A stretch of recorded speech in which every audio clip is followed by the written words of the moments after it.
All right, let's take a look at drawing the electron configuration for sulfur. So as you saw in the last slide, sulfur has an atomic number of 16, which means it has 16 protons. And since it is a neutral atom, this sulfur atom is going to have 16 electrons as well. So when we're writing our electron configuration, we want to find a space for 16 electrons. So when we're writing this, we're going to look at our filling order to start us off. And so our filling order, which is listed here, and which you can also find on page 9A, is going to tell us the order that the suborbitals are going to get filled up.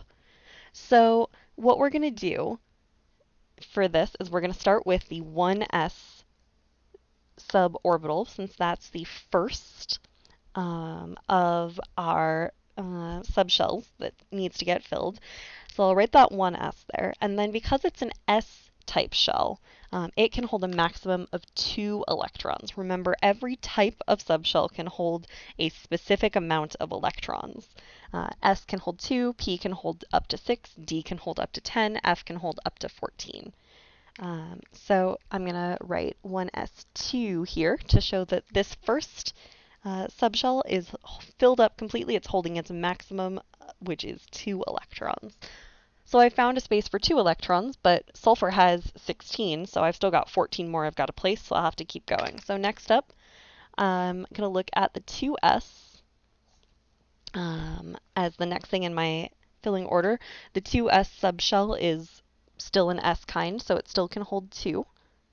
And so now I've placed a total of 4 electrons. Sometimes I find it helpful sometimes to just kind of keep notes at the bottom of what my electron total is, keep a running total, so I make sure that I place the right number. So far I've found a space for 4 electrons. I've still got to find a space for 12 more, so let's keep going. So next up is the 2p. And 2p as a p-type orbital can hold up to 6 electrons. So now I've found a space for 10 electrons total out of 16.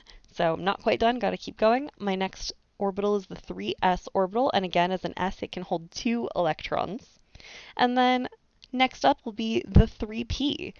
And so at this point, we have 2, 4, plus 6 is 10, plus 2 is 12 electrons that we have placed.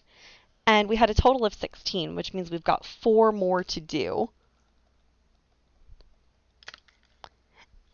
And when we look at this 3p orbital, it could hold a maximum of 6 electrons, but we only have 4 electrons left. So we're going to only put 4 up there because we can't place electrons that we don't have.